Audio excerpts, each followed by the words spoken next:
Welcome back to the WoW News. We have a lot to talk about today, starting with this quote from Ian Hazzikostas. Nothing to announce right now, but the team is definitely discussing some potential improvements there for The Last Titan. Okay, improvements in a new expansion, hardly a surprise, but in this case that was Ian being asked about secondary professions. And in other words, there we have it. I believe Blizzard are actually trying to get archaeology back in The Last Titan. And I know that may not seem like much proof, but people like Ian always have a tell. There's a very well-known trick when interviewing developers, especially developers with media training, and that goes double for whenever they're on a PR tour.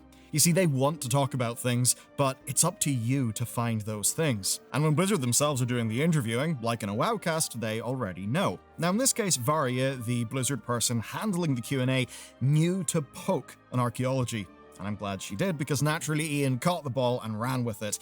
And at the very least, he's proved that archaeology is on Blizzard's mind. In short, he sung archaeology's praises, except for the gameplay bit. Now, it's no secret that actually doing archaeology was boring at its very best, so to hopefully improve things, Ian said they'd love to, quote, look at ways of delivering that fantasy in a way that is, quote, maybe more fun in a moment-to-moment sense. And it really was a great fantasy. In Cataclysm alone, you could dig up over 170 unique items that painted a picture of one of the game's ancient races, the Trolls.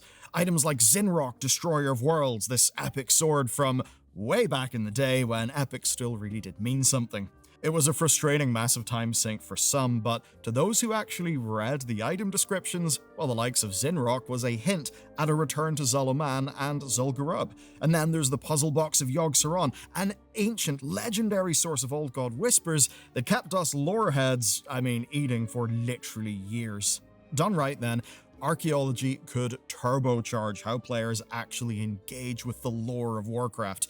Because right now what ends up happening is Blizzard puts tons of lore and tons of detail into the world, like via every zone. But it's just overlooked because we're usually busy doing completely different other things. Archaeology would fix that. Give us the look at this cool lore sort of context, gameplay system, whatever, like Blizzard did with, say, lore walking, and I think you can bet we'll start to take it in. So, despite the official line being there's nothing to announce, I think we can almost certainly expect another crack at archaeology in The Last Titan, and in a way that respects the fantasy of, quote, researching and uncovering relics from lost civilizations. Because, come on, that's the core premise of archaeology. That's like profession description. That's what we want. But I have a warning for the game team. Please keep this a secondary profession. Now, I know what might be tempting you. You want to turn it into a full gameplay feature of the expansion, something like Prey, where you fly to waypoints, click on a bunch of items, do a bunch of things, maybe a digging animation, and then fight some ancient construct of an old god or a titan minion, which doesn't sound half bad as a piece of invasion-adjacent content. But I don't think it's what people actually want archaeology to be. I think people want archaeology to be an actual real profession. Limited combat, relaxing content, done all across the world. Never mind, of course, all the ways you could hook it into player housing. So Blizzard, you've got an opportunity to make what feels like an actually new profession, and to do that without worrying about how it would hit player power and the WoW economy. Use that opportunity and try something that will last more than just a patch, or maybe a trio of patches across a season. Okay, all that stuff about archaeology was only one part of a large, dense interview. So what else did Ian have to say? Well, I'll start with the most important bit, and that is the 8-week patch cadence. And surprisingly, Ian revealed some kinda staggering data in this. As expected, he said it's, quote, working for the majority of players. Yeah, they would say a line like that, but maybe not in the way that you or I might imagine. You see, according to player surveys that Blizzard carries out, it actually divides us all pretty damn badly. 25% of players feel it's too fast. 25% of players say it's still too slow. I wonder what drugs they're on. And the last 50% say it's about right. And that puts us in an awkward situation. 50% looks like a lot of people really happy with it, but it does also mean that half of the player base isn't really happy with it. Now, if you put yourself in Ian's shoes, you can see why it kinda looks like the right call, though. Especially since 1207 does suggest that Blizzard have gotten more of a handle on their fairly long history of rather broken patch days. If you slow down, you make 25% of players happier then, but maybe that would hurt the other 75%.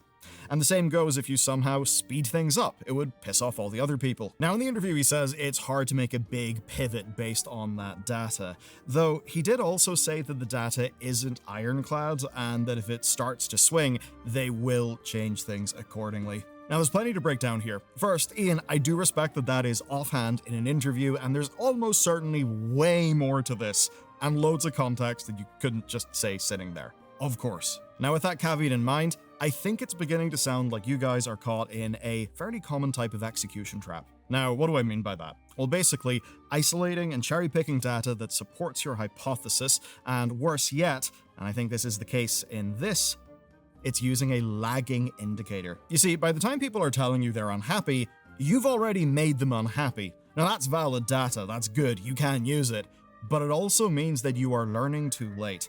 So I sincerely hope that the executive team of WoW are maybe looking at some other things, like if certain player types have unusually few logins, or maybe shorter session times at the same point in previous seasons. Those things that are more based on actual player behavior, not just people sharing an opinion. Though of course, in a game with incentives, even that data can't be fully trusted. And that is part of what makes the job the Warcraft team has genuinely challenging. But if there's anything to do, it would be to find more leading indicators rather than lagging ones. Those will start to tell you things ahead of time, maybe if you need an injection of excitement. Or you could just look at the game and know it needs sometimes a bit more sauce.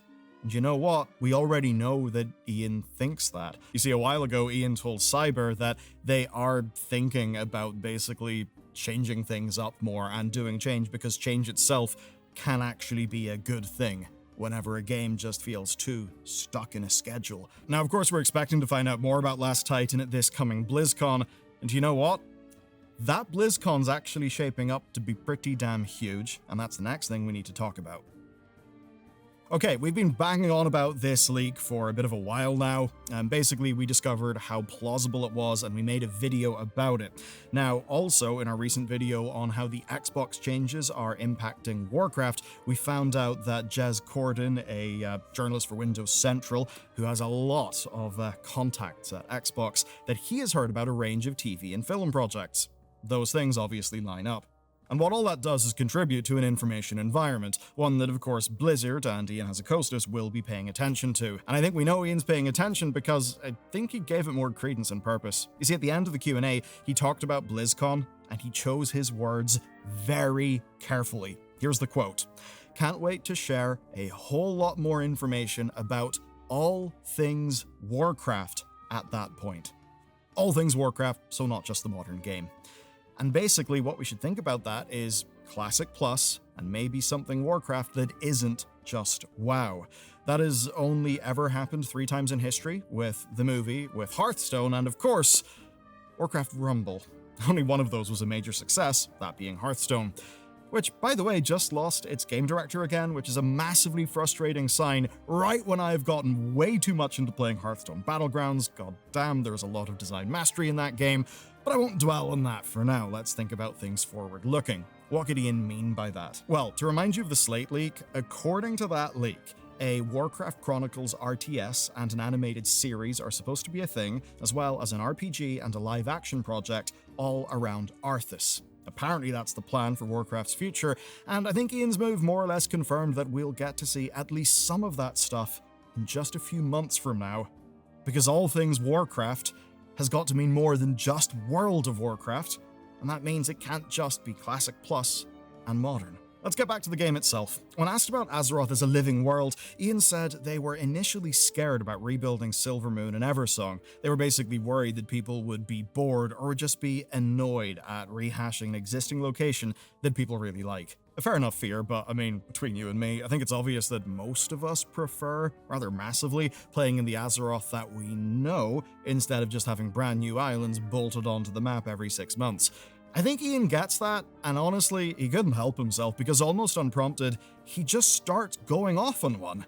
He lists Stormwind, Orgrimmar, Westfall, and the Barrens specifically, and when he does, he says that it would be, quote, limiting if they could never go there again. So, what does that mean? Does that just mean a world revamp after The Last Titan? Just that happening again? Maybe. If true, then thanks for the heads up, Ian. I'd say you heard it here first, but it's been a pretty popular theory for years. Ian obviously knows that, and willingly giving it a whole bunch of oxygen to burn, I think, is a choice in itself. There is more evidence besides that, and we'll be covering it in an upcoming video. Next, though, the single biggest surprise of the entire interview by far.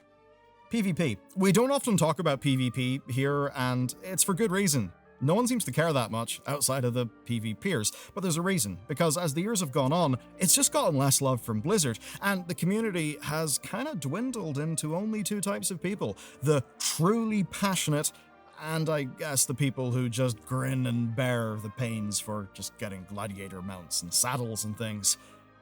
But what's good is Ian just took it very seriously and gave us some pretty good news on specifics. Things like a new Q dodger penalty, and devs focusing on fixing MMR for Season 2, plus news and PvP talent updates during this season. Now, I'll mostly skip over the minor details today because there's actually something that's a lot more juicy, and it's that Ian kind of betrayed their entire design philosophy. Here's the relevant quote. At a high level, we want to serve our PvP community better, but we also need to grow the PvP community in order to justify that. Now, this is a growing trend in most of the games industry, but honestly, most industries. And it's not good for a video game. You see, because there aren't enough PvPers, PvP gets ignored. Because, of course, PvP is underserved, that then means the number of PvPers will get smaller. It is a death spiral, and as long as that's Blizzard's philosophy of having to justify, then we're kind of screwed. You see, things like Slayer's Rise and the training grounds are good, healthy ideas, but they're so limited. They're only useful if PvP itself is seen as being worth playing. Basically, no one gets into a dead game. Not alone, anyway. So for PvP to thrive, they need to abandon that philosophy completely and take a leap of faith. Blizzard needs to go against the cold, hard logic and basically love PvP so much that it roars back to life. That means revamping PvP systems, designing classes for PvP as well as PvE, and basically screaming from the rooftops that PvP is alive. And I think it needs to be back. It used to be a vital part of WoW's identity. I think most people know that that's a bit of WoW's identity that it needs back. And if no one at Blizzard is willing to make that call and actually take the risk, then it will just continue to wither. And if that's going to be the MO, I would say just go and kill it. Not literally, but at least let the PvPers stop holding out on false hope, because that is a damaging customer relationship. What they need to do is mark a date in the calendar, the last Titan, maybe 14.0, and basically say, this is the day that PvP will be reborn. They need to spend years getting that right, and then they need to market the shit out of it as a core feature to the game. That's what I would do anyway, but only if I thought it was worth saving. It's definitely risky, and Blizzard don't seem to be convinced that it's worth saving, at least enough to spend the time and money to actually save it. And the impact of that is simple. PvPers, it's on you to convince them. The classic and hardcore communities were actually able to pull it off, so if you guys can rally together, you might actually have a chance at making some change. That was a lot, but Ian had far more to say, and on some important topics. One is 12.1's story. It's gotten a lot of flack for being totally unconnected to the rest of Midnight so far, and of course, Ian debunked that by saying, basically, that how it ends will connect back to Midnight. I mean, if you're a lorehead, you already know, right? It's all about Cathix, the Cathaxi general from the, some of the Troll Akir wars that's buried under Zulaman. And of course, they've done this before. They connected Undermine using the Dark Heart last year. But the thing is, to a lot of people, it came off as being technically correct. You see, Blizzard, we live in a world now mostly driven by vibes, aesthetics, and first impressions, instead of what's really happening and what you can really play. That does kind of suck, but you guys need to remember it when you're designing patches, because to people this is a troll patch and therefore it feels like a detour, even if it has a valid logical connection that is on some lore that's actually really cool. And that just means that to average Joe, it will feel like a detour, and if it does connect back, which of course we know it will, and we know that the lore makes sense for how it will, well, to average Joe who doesn't know that lore, it will just feel like the plot's turning on a dime and nothing makes sense, because why is the troll patch suddenly now Midnight? What's going on? Because they probably also haven't read the quest text. And that is to say that a degree of vibe and aesthetic continuity and propulsion through the patches is really what's needed. Next topic though, and it's a big one, it's the missing Warband reps. You see, we were promised that more reps would be converted to the Warband system, being Warband-wide, but they have not materialized yet.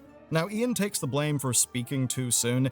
Basically, he just didn't tell us how fiddly doing it is. It takes a lot of manual work, and doing it would come at the expense of some more important systems. They are currently figuring out how to make their workflow easier on that front, so he's basically hoping that he's got some news sooner rather than later. But of course, nothing yet. Now, in one way, that could be frustrating, but I think it's good that it's frustrating because it does seem to be true and honest, which is a hell of a lot better than hype and promises. Now, on the housing front, he doesn't say a whole lot that's new, but he does reveal that they're working on a, quote, housing showcase tool to basically let people browse and search houses instead of having to rely on some external gallery website. Moving on then, he talked about Collector's Bounty, which is the big event for collectors, and he said it's something they want to do very sparingly. That bit's a quote. Basically, he's worried about bringing it around too often, and that would teach people that farming for old rare items would be completely pointless because just wait for the bonus event. And being realistic, I think we can all admit that that's basically happened with bonus XP events in the game. Though to be clear, he did say it'll come back at some point. Really, to me, it seems similar to Remix. It's the kind of thing they can probably keep doing at the carryover period at the very end of an expansion. I guess it's a bit disappointing that whenever Remix was mentioned, he didn't hint at what one is coming next, but you know what? Maybe that's not disappointing, and maybe it's better to save that being interesting and exciting for a time when it's actually relevant, and it can be a proper announcement instead of just slipping something out at a Q&A. And as far as the Q&A goes, that's the most of it. Ian said that he wants to do more of this type of community Q&A, and he wants other devs and teams to do it as well. So here's to hoping we get more things like this, maybe from class devs, maybe from writers. That kind of thing going forward would be fairly huge.